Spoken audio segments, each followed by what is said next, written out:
Hello my friends, Mina Geek here. This video took a while because, well, this, and why not, maybe this. But it's finally here, and it's not quite what I wished for? Yeah, in life you can't always get what you want. Sometimes you have to be happy with just the next best thing. And in my case, that would be these two right here. On the other hand, I do have some things that are the best thing. But let's take them one by one, and we'll start with my story and the year of 2004. From my point of view, 2004 is an amazing year for many reasons. We have a ton of colossal games that came out in 2004, I'll just mention World of Warcraft, Half-Life 2, GTA San Andreas and Knights of the Old Republic 2. Then on the hardware side we have the powerful Socket 939 from AMD with their amazing Athlon 64 CPUs and the way too expensive Athlon 64 FX CPUs, the 6000 series video cards from Nvidia and the X100 series from ATI. On the software side we have important releases such as Windows XP Media Center Edition, Ubuntu, Mozilla Firefox and Paint.net. Yikes! For a long time, I've been trying to gather high-end components from around 2004 to build a powerful computer and see what it would have been like to play the games from 2004 on a machine like this, and not on what I had back then, an Athlon XP and a GeForce 2 MX. I'll start with an Athlon 64 CPU that has had a pretty unhappy past. As you can see, it was used improperly, tossed around, and probably sold in a pile with other CPUs by people who don't know that some CPUs have a soul too. With a real frequency of 2200 MHz, 512 KB of level 2 cache, and an integrated memory controller that supports DDR memory, this CPU was among the best in 2004. But now, this motherboard really is the best thing, the DFI LanParty NF4 SLI, probably the best motherboard for Socket 99, and for sure the best for overclocking. This board was a summer's night dream back then, with a slightly weird layout but a fantastic design. If you knew what you were doing, you could make waves with this board. Either with your friends or, just as the name implies, LAN parties, because the board glows and shines if you put some UV lights next to it. Look at this visual delight. The picture is from somewhere else. I don't have a UV light available and it would have been a shame not to show you how it looks. Besides having SLI, meaning you can use two Nvidia video cards at the same time, 3 fan headers for extra case fans, power and reset buttons right on the motherboard, very cool, dual gigabit LAN and the sound card that isn't integrated but is a module that plugs into the motherboard, something like this.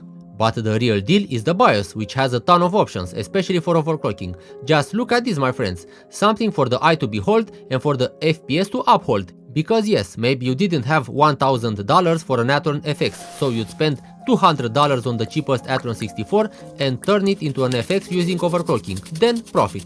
I got the board from my retro colleague Alex, and before sending it he made sure to wash it properly. Well done, what can I say? Also you'll find his channel in the description of this video. Thanks a lot.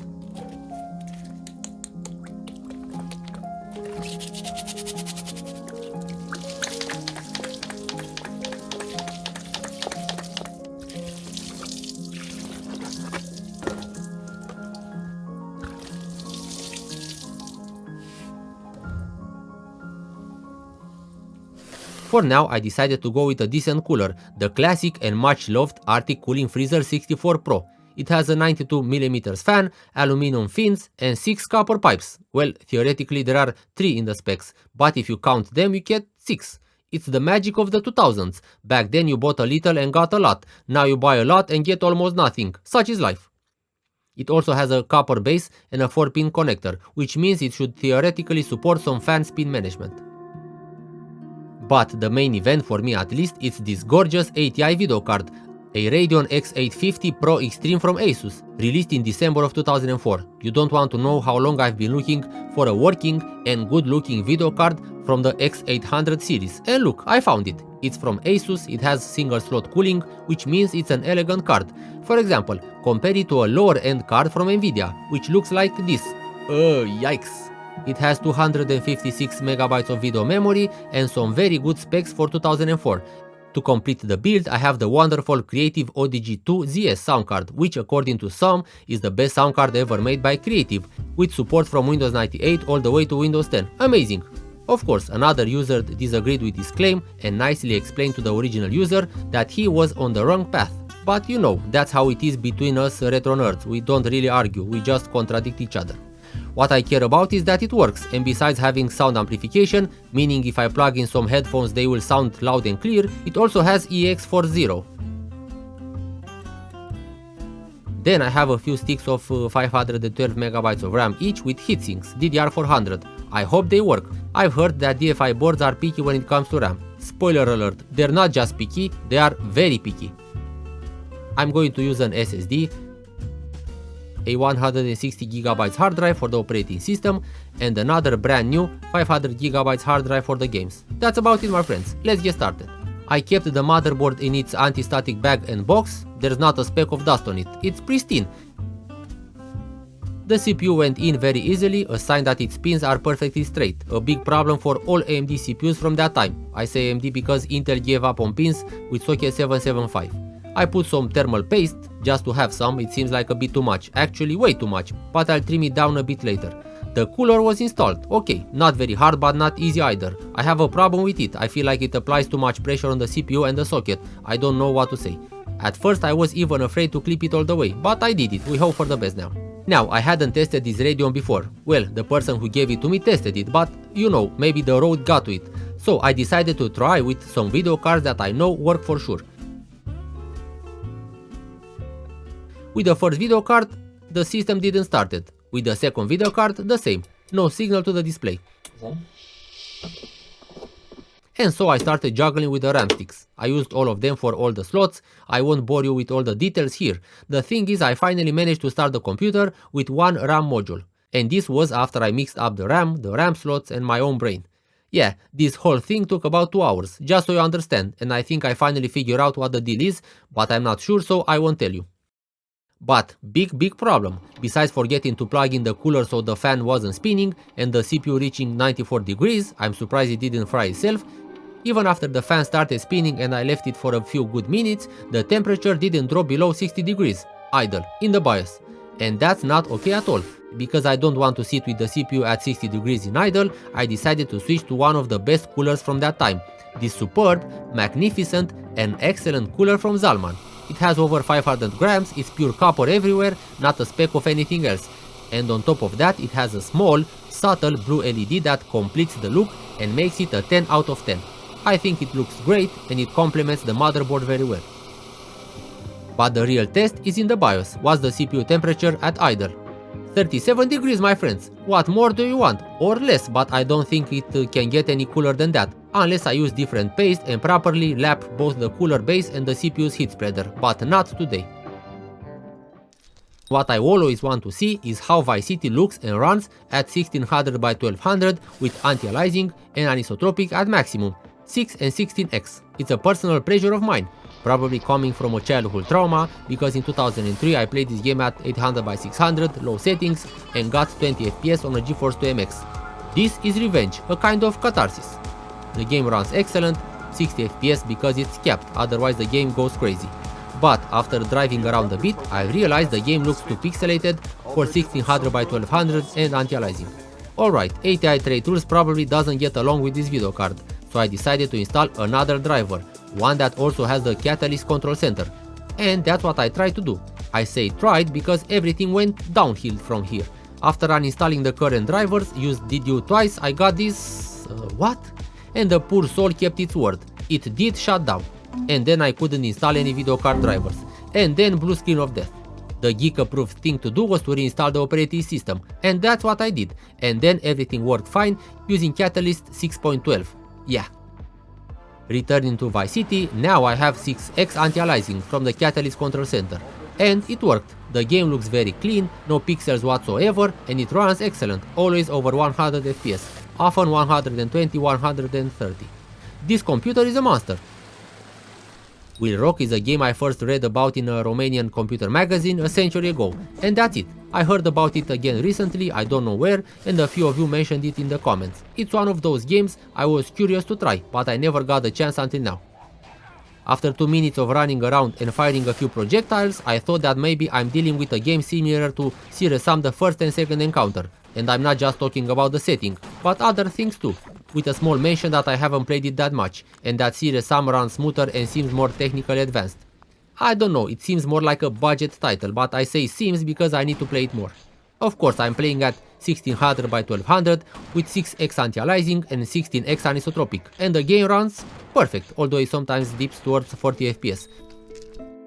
The classic game from 2003, The Elder Scrolls Morrowind. It's obvious, right? If you bought a computer like this in 2004, it was obvious you are going to play Morrowind, with everything maxed out, wanting to escape the horror of playing it on a Matrox video card. I'm in Balmora, so we have more objects and more people on the screen. And yeah, Morrowind FPS, 40-50, not bad, but the game has stutters from time to time because the map loads dynamically, so there's that. At night, the game looks very good. It has a vibe of, it makes you feel all sorts of things. You don't even care about the performance anymore. You just want to sit down in this world and sleep until morning. If for no other reason than to see what Balmora looks like in the morning. Especially with this beautiful mist distance fog that looks great. Trying to see how far the game can render with the view distance at maximum, I remembered how close things look in games back then, before Oblivion.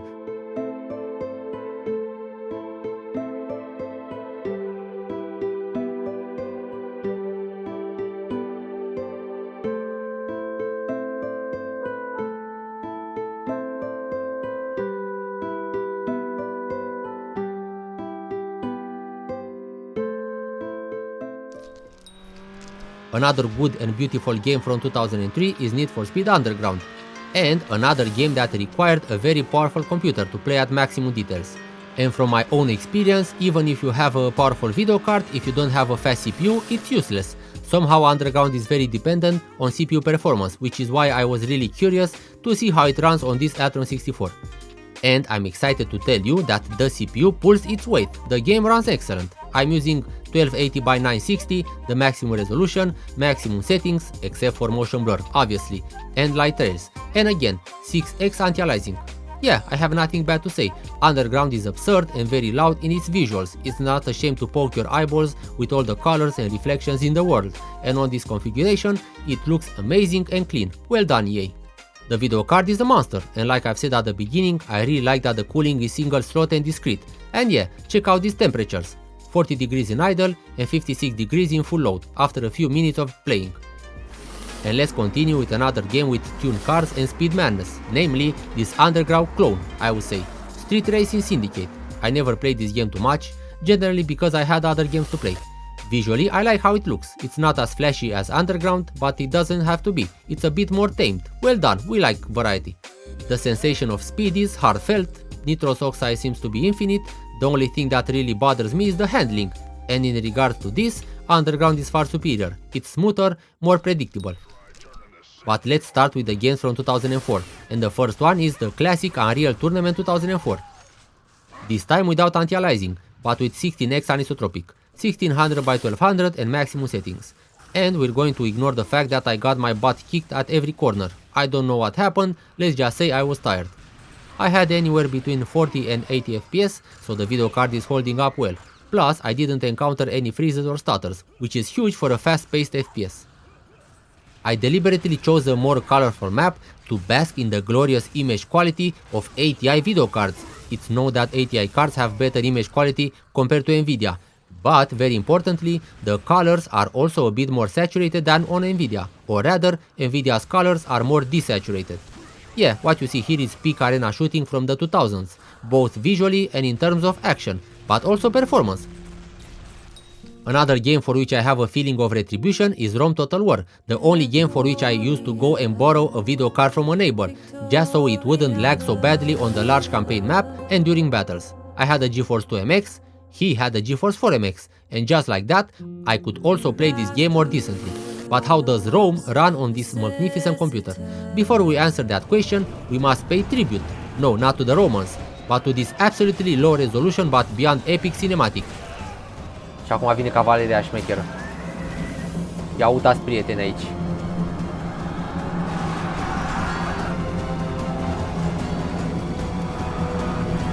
Și acum elefanții cu armură.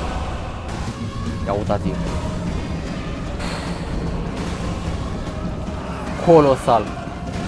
Colosal și epic. Thank you, your input is valuable, as always. Ok, 1600 by 1200, it's kind of ideal for this game, since it doesn't support widescreen properly. All details at maximum, no anti-aliasing.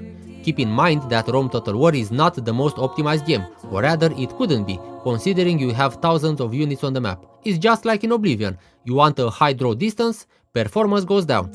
In Rome Total War, you want thousands of soldiers on the map, low FPS, such is life. For now, the campaign map. I have a save game here where I've conquered almost the entire map with the Brutii, so if the game were to run poorly, this would be it, with the whole map discovered. Other than some visual artifacts when I move the camera, probably from VSync being off and the monitor having a lot of motion blur, everything is okay. I have around 30 FPS, which is very good for the campaign map, trust me. If we pay a visit to Imperial Rome, the performance takes a nosedive. We have a nice slideshow. In here we can see the mighty Imperial Palace, the Colosseum, Circus Maximus, beautiful. And with 2000 units on the map, the game runs something like this. I let you watch and then you can tell me what you think.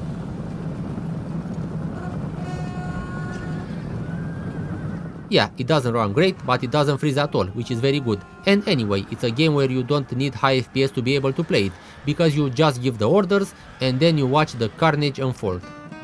I remember that some of you were bugging me in the comments. Thank you, by the way, I appreciate it. With, hey man, use an SSD, you're stuck on hard drives like an old man. Well, what can I tell you? First of all, I am old, and second, here you go, relevant SSD versus hard drive tests. I ran Atto disk benchmark and the differences are minimal, in favor of the SSD. I've created an archive of the Revolt game folder and the SSD was 1 second faster. Well done, I guess. I copied the 2 GB file from the hard drive to the hard drive and then from the SSD to the SSD. The SSD was 19 seconds slower. Basically, the hard drive copied the same file twice as fast. Doom 3 is loading 4 seconds faster on the SSD. Far Cry loads 2 seconds faster on the SSD, which is irrelevant anyway, as it takes 31 seconds in total. And Morrowind loads the same on both. Yeah, so no differences basically. The performance in games is absolutely identical in Quake 3 and in X2 The Threat, at different resolutions. So yeah, the only big difference was in favor of the hard drive when I copied a 2 GB file. I've also tested hard drive versus SSD in Far Cry and the performance is identical. That's about it. Again, 1600 by 1200, ultra settings, 16x anisotropic. Besides the fact that it looks wonderful and has an extremely large draw distance, the game also runs very good, at least when we're not in combat.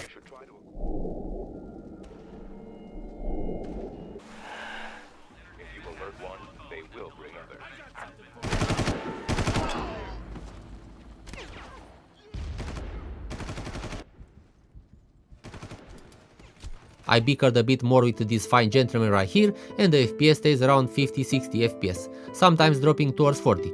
I also went to another area where there's only nature and it's the same thing. But because I'm tired of all the violence and noise, I decided to explore this tropical paradise just a little. Enjoy!